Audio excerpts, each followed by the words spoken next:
जैसा कि जनाब फारूक साहब ने बताया कि ज़िले इंतज़ामिया की तरफ से मजलिस इत्तेहादुल मुस्लिमीन को इजाज़त दी गई, सिर्फ इस हॉल में हमको अपनी मीटिंग करने का परमिशन, इजाज़त दी गई। मैं आपसे वादा कर रहा हूं कि इंशाअल्लाह ताला आइंदा जब जलसा होगा मजलिस इत्तेहादुल मुस्लिमीन का, तो जैसा हम हमेशा खुले मैदान में या स्टेडियम में करते उसी तरह एक जलसा होगा इंशाअल्लाह ताला।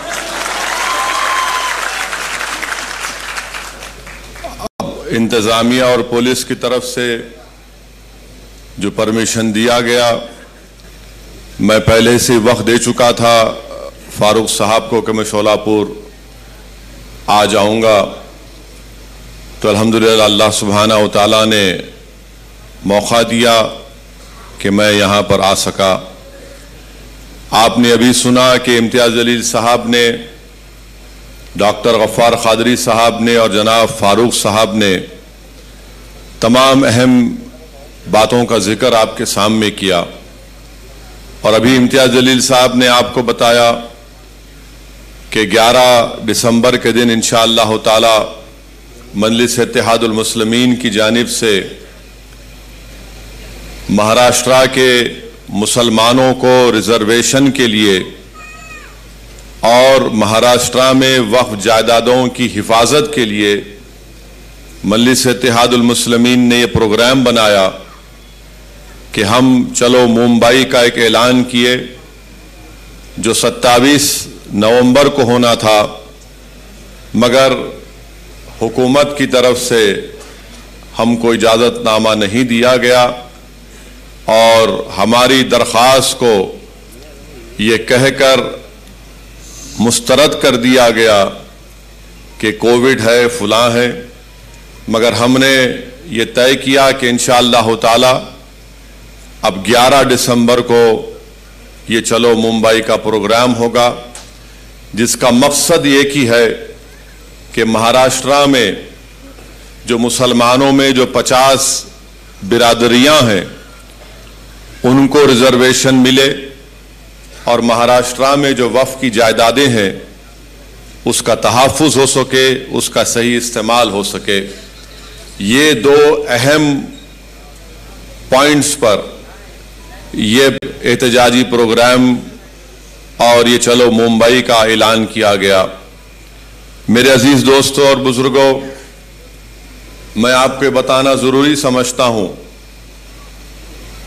कि जब असेंबली के इंतखाबात हो रहे थे तो उस वक्त भी मुझे आने का मौका मिला, और जनाब फारूक साहब की इंतखाबी मुहिम में मैं यहां पर आया था। आपको याद होगा कि पूरी इंतखाबी मुहिम के दौरान में कांग्रेस और राष्ट्रवादी कांग्रेस की जबान पर, उनके कायदीन की जबान पर एक ही जुमला था कि मजलिस को वोट मत दो, मजलिस को वोट देंगे तो भारतीय जनता पार्टी और शिवसेना की कामयाबी होगी। ये आपने सुना था या नहीं सुना था? और हर महाराष्ट्र में पूरा एक मंसूबाबंद तरीके से ये दोनों कांग्रेस और राष्ट्रवादी कांग्रेस, ये औले जौलों की जोड़ी पूरे महाराष्ट्र में सब जगह यही जाते थे। जहां पर मुसलमानों के इलाकों में जाते वहां पर यह बात जरूर कहते कि मजलिस को वोट मत दो, क्योंकि शिवसेना और बीजेपी को फायदा होगा। और बाज हमारे मासूम मुसलमान भी थे, आज भी हैं, जो इनके झूठ को यकीन कर लेते हैं और ये कहते हैं कि हां बीजेपी और शिवसेना को रोकना है और इसीलिए मजलिस को वोट नहीं देंगे। और उसका नतीजा हुआ भी। शोलापुर में हमारे बाज मुसलमान भाइयों ने इस झूठ को सच समझा और उस रिवायत को बरकरार रखा उन मुसलमानों ने कि पिछले 60 साल से ना सिर्फ महाराष्ट्र बल्कि मुल्क के मुसलमानों से हमेशा जो अपने आप को सेकुलर कहती हैं, उन्होंने मुसलमानों को सबसे बड़ा धोखा दिया। इलेक्शन तो हो गया, नतीजा भी आ गया। अल्हम्दुलिल्लाह मैं बड़ा मुतमईन हूं कि मजलिस के उम्मीदवार ने यह कहकर शोलापुर की आवाम का दिल दोबारा जीत लिया कि आपने मुझे इतनी हजारों की तादाद में वोट देकर मुझे खरीद लिया। अल्हम्दुलिल्लाह ये बड़ी बात है कि किसी एक सियासी पार्टी के उम्मीदवार की कामयाबी नहीं होती है, मगर वो आपकी वोट और आपकी मेहनत और दुआओं का इस तरह से पूरे इखलास और खुलूस के साथ शुक्रिया अदा करता है। और न सिर्फ जबान से इस बात का इकरार किया, बल्कि मैंने बहुत ही कम ऐसे सियासी जिम्मेदारों को देखा जो इलेक्शन में शिकस्त के बावजूद भी आवाम के दरमियान में रहते और आवाम का काम करते रहते हैं, जिसमें काबिल जिक्र हमारे फारूक शाब्दी साहब हैं। अल्लाह उनके इस जज्बे को सलामत रखे। मैं आपसे अर्ज कर रहा था कि कांग्रेस और राष्ट्रवादी ने बार बार सिर्फ यही कहा था, असदुद्दीन ओवैसी बी टीम है और बीजेपी शिवसेना को वोट मत दो वरना मोदी आ जाएगा। यानी हमको बी टीम बना दिए, इल्जाम तो लगाए, मगर जब इलेक्शन का नतीजा निकला तो अचानक ये तमाम के तमाम एक जगह जमा होकर बोले, अरे हम और तुम तो एक है ना, हम और तुम तो एक है।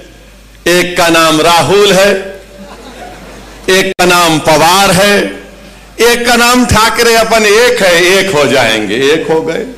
और मैं तुमसे पुकार पुकार कर कह रहा था कि देखो तुम्हारा और मेरा रिश्ता वो रिश्ता है जिसको रब्बे कायनात ने कलमे की बुनियाद पर जोड़ा, एक हो जाओ, एक हो जाओ, एक हो जाओ।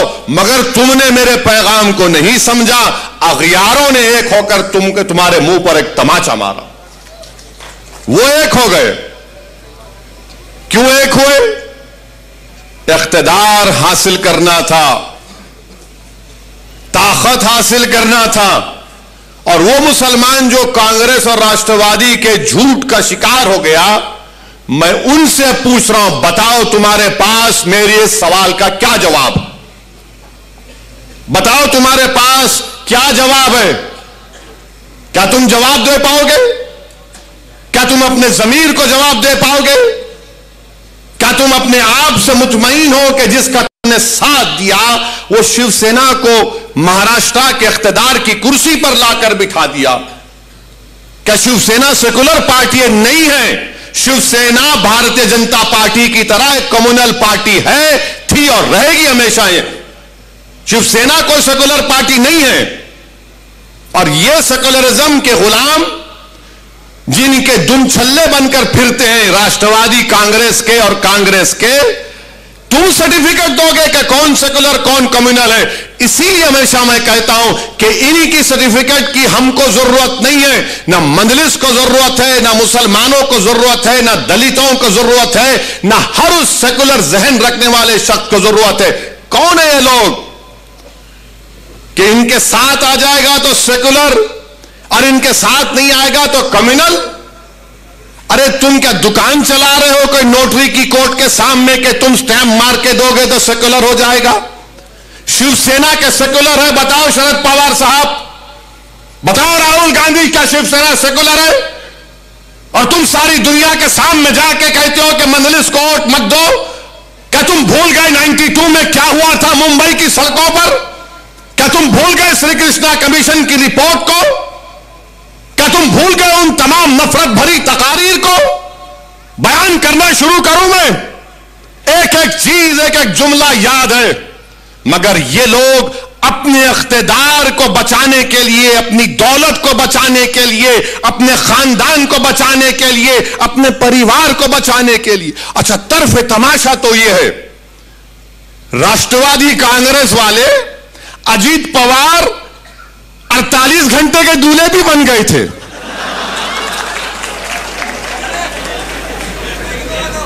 48 घंटे का कोई दूल्हा बनता है? अजीत पवार और फडणवीस मिलकर शादी कर लिए। अब इसमें दुल्हन कौन थी नहीं मालूम, पवार साहब बताएंगे। हम तो दूल्हे भाई हमेशा के लिए, हमको नहीं मालूम। 48 घंटे के लिए अचानक सुबह सुबह दौड़ रहे हैं, तू मुख्यमंत्री में डिप्टी, और फिर पूरे फाइल गायब, पूरी फाइल गायब, और फिर बाद में सेकुलर हो आते हैं। नहीं नहीं नहीं, वो गंदा है फडणवीस, बीजेपी है। और फिर उद्धव ठाकरे को बोलते नहीं नहीं, ये दूध का धुलावा है, शिवसेना अच्छी है। अब जाके कोई पूछेगा इनसे, जवाब दो, ये क्या ड्रामा किया तुमने?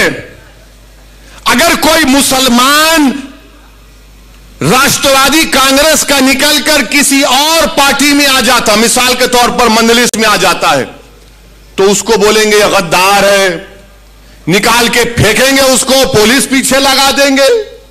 नहीं, ये कैसा आ रहा है, मंदलिस में कैसे दाखिल हो रहा है? मगर आपके घर वाला जाकर बीजेपी को सपोर्ट करता है तो कुछ नहीं होता। ये क्यों बता रहा हूं कि आपको समझना है, महाराष्ट्र के मुसलमानों को समझाने के लिए, महाराष्ट्र के सेकुलर जहन रखने वाले लोगों को समझाने के लिए। हर बात पे कहते हैं मजबूरी है, कहे की मजबूरी बताओ मेरे को, कहे की मजबूरी है?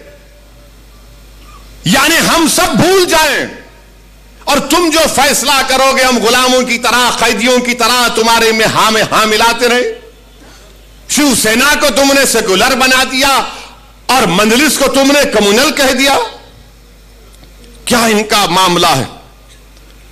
और ये तीनों की, ये 3-1 की सरकार, 3-3 मिलके सरकार चला रहे हैं और फिर बोल रहे नहीं सेकुलरिज्म को बचाना है। कौन सा सेकुलरिज्म बचाएंगे?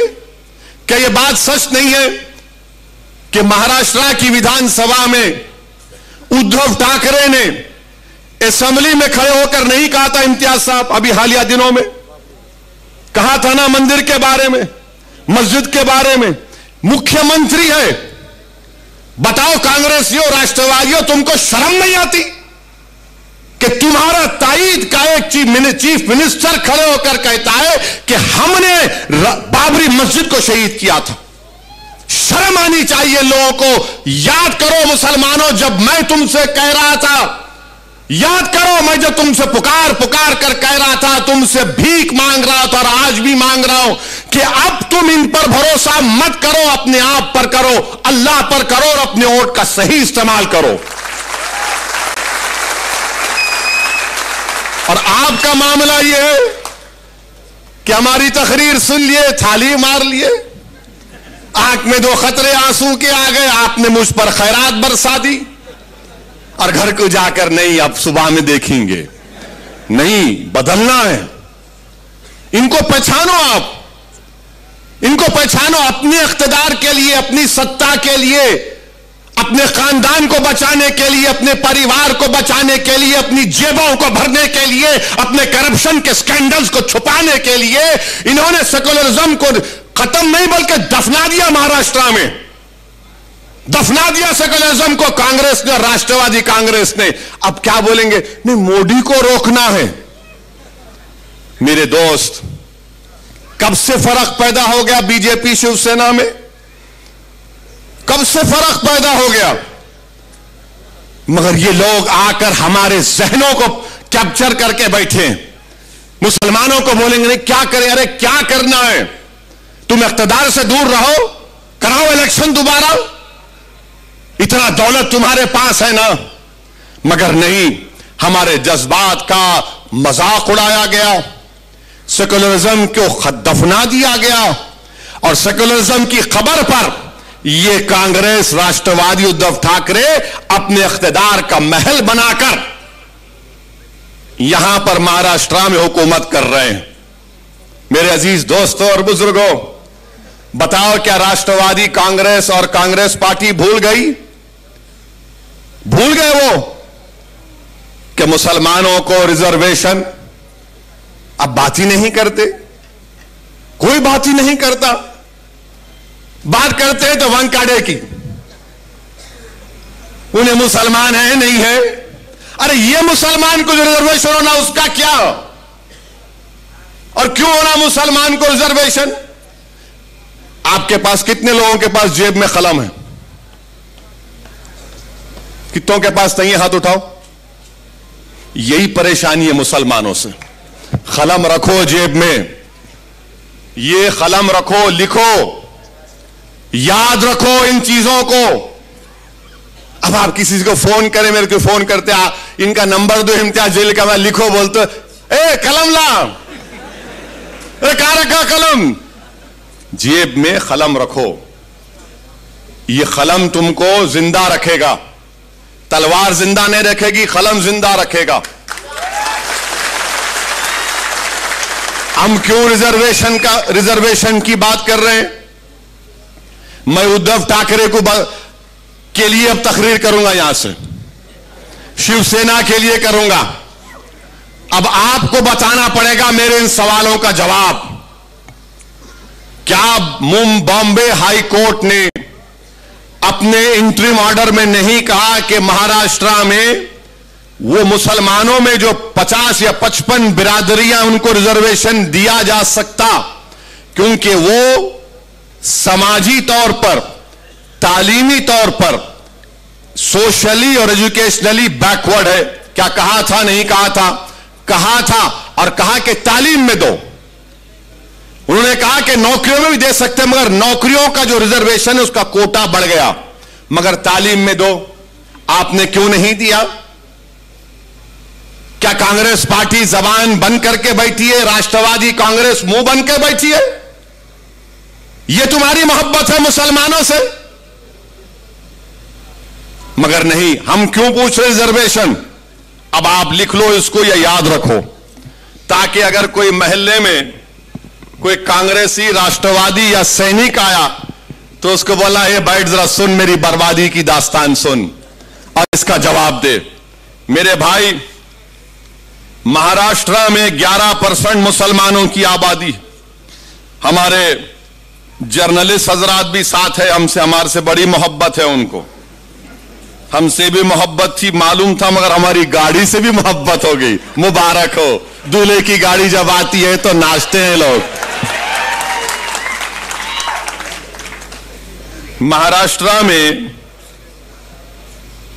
कितने मुसलमान के पास ग्रेजुएट हैं? खाली 4% मुसलमान ग्रेजुएट है महाराष्ट्र में। कितने हमारे हिंदू भाई हैं? 8.9%। माने ओवरऑल महाराष्ट्र में 8.7 ग्रेजुएट हैं, जिसमें से मुसलमान खाली 4.9 और हमारे हिंदू भाई 8.9। क्या ये आर्टिकल 15 और 16 को सेटिस्फाई नहीं करता कि हम इतने हमारे कम ग्रेजुएट हैं? और फिर इसके बाद आप देख लो, ड्रॉप आउट रेट कितना है मुसलमानों का? ड्रॉप आउट रेट, अब आप खुद अंदाजा लगाइए कि जो मुसलमान प्राइमरी में, अगर 22% मुसलमान प्राइमरी स्कूल में है, मिडिल स्कूल में आते आते खाली 13% हो जाता। कितने? प्राइमरी में 22, तो मिडिल में आते आते 13 हो जाता, और वो मैट्रिक में आते आते खाली 12% हो जाता, और हायर सेकेंडरी इंटरमीडिएट में आते आते वो 7.1% हो जाता, और उसके बाद ग्रेजुएट खाली 4 होते। अब आप सोचो कि आपके घर में आपकी औलाद है, उसको आप प्राइमरी स्कूल में डाल दिए, अब तो स्कूल खुल रहे हैं, यानी अगर 22% मुसलमान के बच्चे प्राइमरी स्कूल में हैं, तो मिडिल स्कूल में आते आते 13% हो जाता, मैट्रिक में आते आते 12% हो जाता, इंटरमीडिएट में, हायर सेकेंडरी में आते आते 7% हो जाता, ग्रेजुएट होते होते 4% हो जाता। यह सबसे कम है, सबसे कम है। ये नहीं देंगे मेरे को रिजर्वेशन, मेरे बच्चे नहीं पढ़ेंगे, क्या उनके मुस्तकबिल में नहीं है कि काबिल बने, पढ़े लिखे बने, डॉक्टर बने, इंजीनियर बने, MBA करे, MCA करे, गवर्नमेंट की नौकरी मिले? मगर नहीं, सेकुलरिज्म को तुमको जिंदा रखना है। तुम सेकुलरिज्म के गुलाम और कैदी बने हुए मुसलमानों। क्या मेरे मुकद्दर में यह लिखा है कि मैं सेकुलरिज्म के ट्रेन के स्टेशन पर हमेशा कूली बनकर इन जालिमों का बोझ उठाऊं? क्या तुम अपनी औलाद के मुस्तकबिल का बोझ नहीं उठाओगे? क्या तुम अपने बच्चों के लिए स्कूल नहीं मांगोगे? क्या तुम अपनी बच्चियों के लिए ग्रेजुएशन नहीं मांगोगे? तुम कब तक इन लोगों की गुलामी करोगे? और ये झूठ पे झूठ, झूठ पे झूठ, पीठ पे इतने खंजर मारे गए मुसलमानों के कि पीठ पे कोई जगह बाकी नहीं है जहां पे तुम्हारा जख्म ना हो। इतना धोखा दिया गया। इससे खून खौलता है जब यह पढ़ता हूं मैं। तो मेरी जबान को अगर कोई कहता है कि ओवैसी की जबान कड़वी है तो यह क्या है? फिर मैं घर में जाकर सो जाऊं कि मेरी कौम के बच्चों को स्कूल नहीं है? 22% से स्कूल में दाखिला और ग्रेजुएशन तक सिर्फ 4%। क्या गरीबी मेरा मुकद्दर बना दोगे? क्या गुर्बत मेरी जिंदगी में रहेगा और मेरी औलाद भी रहेगी गुर्बत में? मेरे अजीज दोस्तों और बुजुर्गों, यह बर्बादी की दास्तान है महाराष्ट्र के मुसलमानों की। और फिर ये बोलते, आपको यह भी बताना चाहूंगा, यह पूरा डेटा है। मीडिया के लोग अगर यह समझ रहे कहां से लाया, मैं दिमाग से नहीं लाया हूं, पढ़ के लाया हूं। और मैं कोई ऐसा बोलने वाला नहीं हूं, मैं उसकी तरह नहीं हूं जिसने कहा था किसानों को कैनाल में पानी नहीं आया तो जाके मूत दो, उसको दिमाग नहीं होगा, मेरे को बहुत दिमाग है।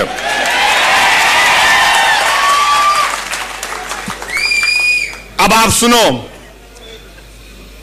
पूरे महाराष्ट्र में कितनी जमीनें, एग्रीकल्चर लैंड कितनी है मुसलमानों के पास रूरल एरिया में। और वो मुसलमानों को मैं याद दिला रहा हूं जो उस वक्त असेंबली के इलेक्शन में जो बैंड बाजा की पार्टी बने हुए थे कांग्रेस राष्ट्रवादी के लिए, सेकुलरिज्म सेकुलरिज्म, वोट दो वैसी आ जाएगा।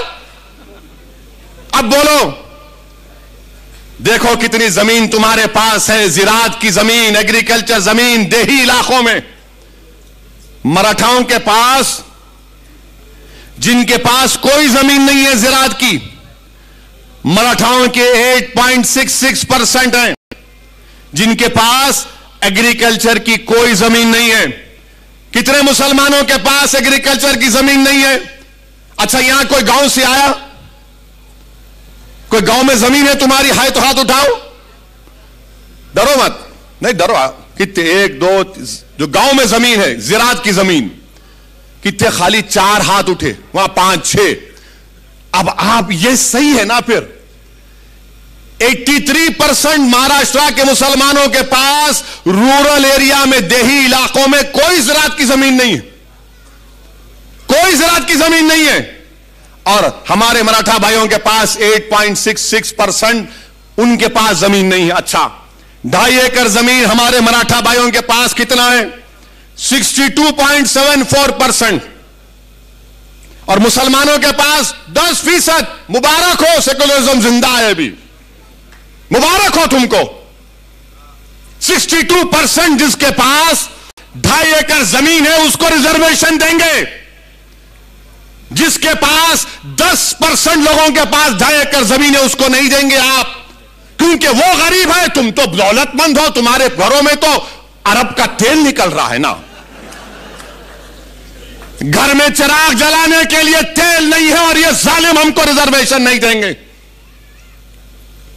और फिर जिसके पास 5 एकड़ जमीन है, हमारे मराठा भाइयों, 19% मराठा भाइयों के पास 5 एकड़ एग्रीकल्चर रूरल एरिया में लैंड है। मुसलमानों के पास कितनी, 5 एकड़ जमीन कितने लोगों के पास है महाराष्ट्र में? खाली 4.60%। 10 एकड़ 6% मराठाओं के पास है, मुसलमानों के पास कितने? 1.20। और फिर 10 एकड़ के ऊपर कितने मराठाओं के पास जमीन है? 2.70। मुसलमानों के पास 1% भी 10 एकड़ के ऊपर जमीन नहीं है। देखो आपको मुसलमानों, खास तौर से मुबारक उन लोगों को जो सेक्युलरिज्म के झूठे वादे पर ये राष्ट्रवादी कांग्रेस को वोट देते, बल्कि गुलामी करना उनका मुकद्दर समझते। ये तुम्हारी बर्बादी की दास्तान बयान कर रहा हूं। और फिर इसके बाद आप जाइए, आपकी आमदनी कितनी है मालूम आपको? ये कमेटी बता रही है, कमेटी कह रही है कि सालाना 25,200 जो मुसलमानों की आमदनी है वो सिर्फ 20% है। सालाना 25,200 रुपये, यानी जो 1,200 रुपये महीने कमाता वो महाराष्ट्र में 25% मुसलमान है। और जो 20% है, जो 25,000 से 2,000 और 50,000 के दरमियान में जो कमाता मुसलमान सालाना 12 महीने में, जो 25,200 से 50,400 कमाता वो 41% है मुसलमान। और जो 50,000 से 72,000 जिसकी सालाना आमदनी है वो खाली 20% है मुसलमान। और जो 72,000 से 3,60,000 जो 12 महीने में कमाता वो सिर्फ 17% है। और जो 3,60,000 के ऊपर कमाता वो ओनली 0.36% है। क्या आप खुश हैं इससे? मुझे पूछ बजवा दो, बताइए। क्या आपको शौक नहीं है कि आपकी आमदनी बढ़े ताकि आप अपने बच्चों की शादी कर सके, अपने बच्चों को पढ़ा सके? ये हमारा ड्रॉप आउट रेट क्यों गिरता? 22% पे प्राइमरी है, ग्रेजुएशन में आते आते 4 क्यों होते? जाकर पूछो, हर मुसलमान से कहेगा कि पैसे नहीं है बच्चों को पढ़ाने के लिए। अगर मेरे पास दौलत होती तो पढ़ा देता, बेटी होती तो बोलता है 10th पढ़ ली, अब शादी कराना है 12वीं के बाद। तुम अपने बच्चों को नहीं पढ़ा सक रहे महाराष्ट्र के मुसलमानों, यह तुम्हारी आमदनी है। आप बताओ, आप क्या खामोश बैठेंगे? आप फिर अंदाजा लगाइए। और फिर अब ये हमारे मराठा भाइयों की आमदनी क्या है ये भी देख लो आप। ये भी नंबर लाया हूं, पूरी तैयारी करके आता हूं हमेशा। ये तो आपको बता दिया मैं। अब देखो हमारे मराठा भाइयों की आमदनी जो सालाना 24,000 कमाते वो 22% है। आप 25,000 जो कमाते हो 20% है।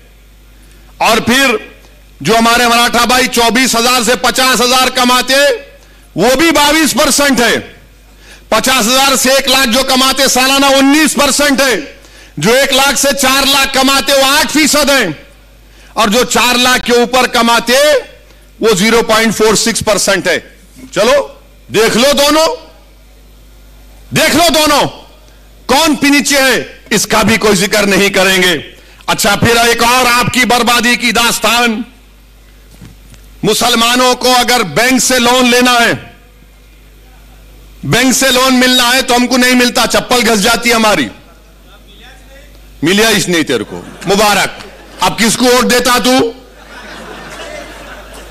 फिर सेकुलरिज्म के नाम पे जाता उधर, जाएंगे आप फिर उधर। कितनों को वोट? आप देखो, आप 40% मराठा भाइयों को बैंक से लोन मिलता, मुसलमानों को बैंक कोऑपरेटिव मिला के खाली 5%। वहां 40%, यहां 5%। कोऑपरेटिव सोसाइटियों में 40% मराठा भाइयों को लोन मिलता, मदद मिलती। हमारे पास क्रेडिट सोसाइटी में 2.6। मुबारक हो वो गुलामों को, मुबारकबाद दे रहा हूं जो राष्ट्रवादी कांग्रेस और कांग्रेस का भजन मंडली का काम करते हैं। प्राइवेट मनी लेंडर्स, यानी ये जो प्राइवेट मनी देते, खून चूसते, वो 14% मराठा भाइयों को लोन देते और मुसलमानों को 4%। अच्छा, दोस्त अहबाब जो मराठा भाइयों को मदद करते हो 2% और मुसलमानों में 17%। ये डेटा है। आप अब बताओ आप क्या करेंगे? अब आप, इसीलिए मजलिस इत्तेहादुल मुस्लिमीन ने तय किया कि रिजर्वेशन मुसलमान के लिए जरूरी है महाराष्ट्र के। अच्छा, गुर्बत कितनी है? पॉवर्टी पूरे महाराष्ट्र में, रूरल एरिया में 28% मुसलमानों में, देही इलाकों में, शहरी इलाके अर्बन इलाके में 15.6। हमारे हिंदू भाइयों में पॉवर्टी रूरल देही इलाकों में 23.8 और अर्बन इलाकों में 6.9। यहां पर भी हम पीछे हैं ना। नहीं दोगे रिजर्वेशन, किसको देगो फिर? ये हमारा ये रिकॉर्ड आपके सामने इसलिए रख रहा हूं। अब आप सुन लो और एक बर्बादी की दास्तान। मुसलमान जो कच्चे घरों में रहता है वो 67% है। महाराष्ट्र में 67% मुसलमान कच्चे घरों में रहता है। तुम्हारे घर नहीं है और तुम सेकुलरिज्म की बात करते हो। मुझे उस बात का गुस्सा आता है। मुझे इन गैरों से, इन दुश्मनों से शिकवा नहीं है, मुझे अपने भाइयों से शिकवा है। मुझे वोट मत दो, मगर ये जुल्म को तो खत्म करो, ये नाइंसाफी को तो खत्म करो। मेरा हक तो मुझे दो, मुझे इज्जत की जिंदगी दो और मौत में भी इज्जत दो।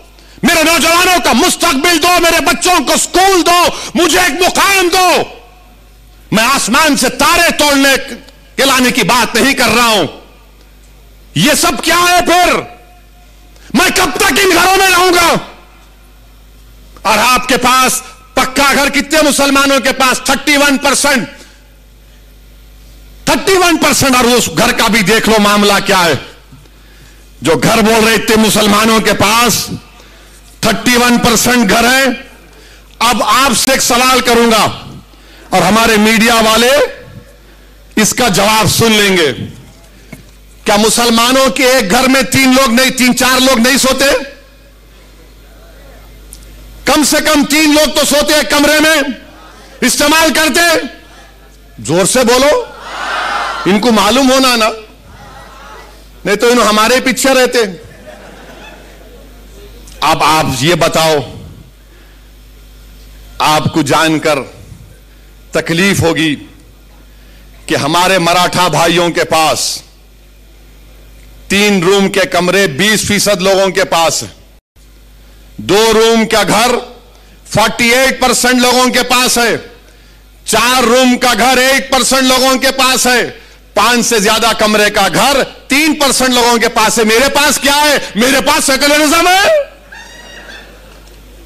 मेरे पास धोखा है। मेरे दादा को धोखा दिए, उनके बाप को दिए, मेरे बाबा को धोखा दिए, अब तुमको धोखा दे रहे हो। नौजवानों, कल मुस्तकबिल तुम्हारा होगा। तुमको अपना हक हासिल करना पड़ेगा। तुम्हारे वालिद ने तकालीफ उठाई, तुम्हारे दादा ने तकालीफ उठाई। हमने जिन्ना के पैगाम को ठुकराया। हमने भारत को अपना वतन माना और मानते रहेंगे। हमने संविधान को माना मगर जमहूरियत को माना। यह कौन सी जमहूरियत है कि आप मुझे गरीब रख रहे हैं? मेरे अजीज दोस्तों और बुजुर्गों, यह आपके सामने इसलिए कह रहा हूं। अच्छा, कितने मुसलमान स्लम में रहते हैं? महाराष्ट्र की रिपोर्ट कह रही है 54% लोग स्लम इलाकों में रहते। और आपको मालूम, हमारे मराठा भाइयों के पास 76% मराठा भाइयों के पास टॉयलेट है। मुसलमानों के पास खाली 35%। ये डेटा है। मेरे को मालूम है कि कल के बाद हमारे मीडिया वाले, बल्कि आज शाम से शुरू कर देंगे कि शोलापुर में ओवैसी ने भड़काऊ भाषण दिया। अरे थू है तुम्हारी बातों पर, कोई परवाह नहीं है। तुम जो लिखते लिखो, जो दिखाते दिखाओ, मेरी जबान को तुम रोक नहीं पाओगे। यह जुल्म है मेरे मुसलमानों से, यह जुल्म है मुझसे। तुम रिजर्वेशन नहीं देना चाहते मगर जुल्म क्यों कर रहे मुझ पर? क्यों जुल्म कर रहे मुझ पर? और आपको मालूम, मेरे अजीज दोस्तों और बुजुर्गों, आपके सामने हर चीज को खोल खोल कर बयान कर दिया हूं। अब आप देखो, क्या एक मुसलमान आईएएस ऑफिसर है महाराष्ट्र में? वो एक है, उन्हें बोल रहा मैं नहीं हूं, मैं हिंदू हूं बोल रहा हूं उन्हें। अल्लाह को मालूम उन्हें क्या है। I don't know. इधर भी है उधर भी है, उन्हें बिन पेंदे का लोटा है, उन्हें भी ऐसा है। और ये जो राष्ट्रवादी और कांग्रेस के बोलते अरे अरे नहीं मियां, उन्होंने आके बोल के चले जाते, उनका क्या है? अरे मैं आके बोल के नहीं जाता हूं, मैं ये तमाम हकीकत बयान कर रहा हूं। और अगर तुमको समझ में नहीं आया तो बुला लो, बैठ के बात करेंगे। अच्छा, एक मुसलमान आईएएस ऑफिसर नहीं है महाराष्ट्र में। आईपीएस ऑफिसर हमारे मराठा भाइयों के 28% आईपीएस ऑफिसर है मराठा भाई। कितने हैं? आपके कितने हैं? 1.9%। बजाओ थाली अब। 28% है उनको रिजर्वेशन देने की बात ये तमाम ये तीनों कर रहे हैं। धनी की जोड़ी हमको नहीं देंगे। भारत का गवाह भरता ही नहीं है उनका। 28% आईपीएस ऑफिसर। अच्छा, मंत्रालय में कितने हमारे मराठा भाई काम कर रहे हैं? 16.17%। यानी मराठा भाइयों की आबादी इम्तियाज साहब 33% है। यानी 33% आबादी हमारे मराठा भाइयों की है। आधे से ज्यादा आईएएस ऑफिसर हैं। 28%, 33% पॉपुलेशन, 28% आईपीएस ऑफिसर। आईएफएस कितने मालूम आपको? 18% है हमारे मराठा भाइयों के। आपके कितने? नो, जीरो हैं आप। मेरे अजीज दोस्तों और बुजुर्गों, ये नाइंसाफी की तमाम बातें मैंने आपके सामने रख दिया। अब आप कच्चा पीने का पानी भी ले लो। वैसे माशाल्लाह ये राष्ट्रवादी और ये कांग्रेस शोलापुर में कितने 5 दिन में एक बार पानी, रोज पानी आता आपको? आता फारूक? 5 दिन में एक मर्तबा आता। हाँ,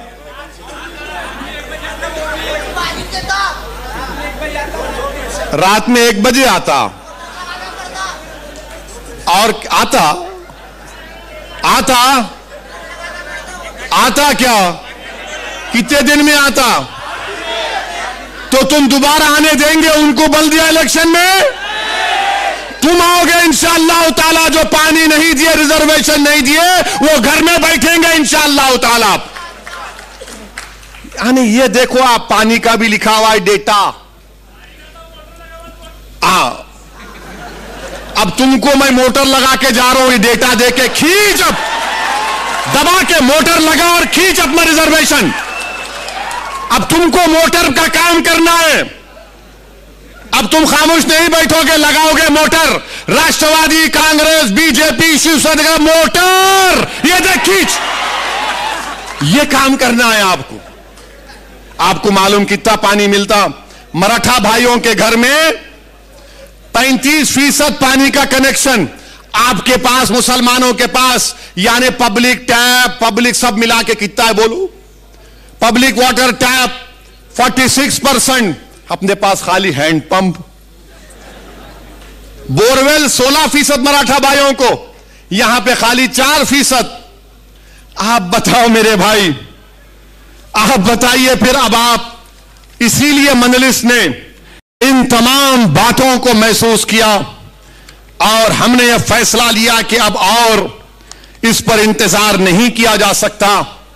हमको मुसलमानों के जो 50 बरादरियां हैं, जिनको हाई कोर्ट ने कहा कि इनको रिजर्वेशन मिल सकता है, मिलेगा। मराठा भाइयों को सुप्रीम कोर्ट ने भी कह दिया कि इनका डेटा एम्पिरिकल डेटा नहीं है, इनका बैकवर्डनेस का, सोशल एजुकेशनल बैकवर्डनेस का। आप देना है दो, आप, हम रोक नहीं रहे। मगर इंसाफ किससे होगा? इंसाफ ताकतवर से होगा या मजलूम से होगा? इंसाफ किससे होगा बताओ? इंसाफ ताकतवर से होगा, मजलूम से होगा? इंसाफ ताकतवर से होगा या कमजोर से होगा? इंसाफ तो कमजोर से होना चाहिए ना। इंसाफ तो मजलूम से होना चाहिए। ताकतवर को और ताकतवर करना यही क्वालिटी नहीं है। कमजोर को ताकतवर के मुकाम पर लाना यही क्वालिटी है, जिसका भारत की संविधान में बाबा साहेब अंबेडकर ने आर्टिकल फंडामेंटल राइट उसको बना दिया, राइट टू इक्वालिटी को।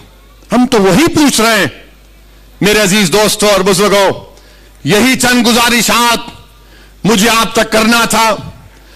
11 दिसंबर को चलो मुंबई का प्रोग्राम है, उसमें जरूर शिरकत करिए। अगर आप नहीं आ सकते तो उसके लिए दुआ करिए। और मैं ये महाराष्ट्र की सरकार से कह रहा हूं, ये अमरावती में जो तबाही और बर्बादी हुई ठीक नहीं हुआ। क्या कर रहे थे हुकूमत आपकी? कैसा किसी दुकानों को जलाया गया? किसने किया ये?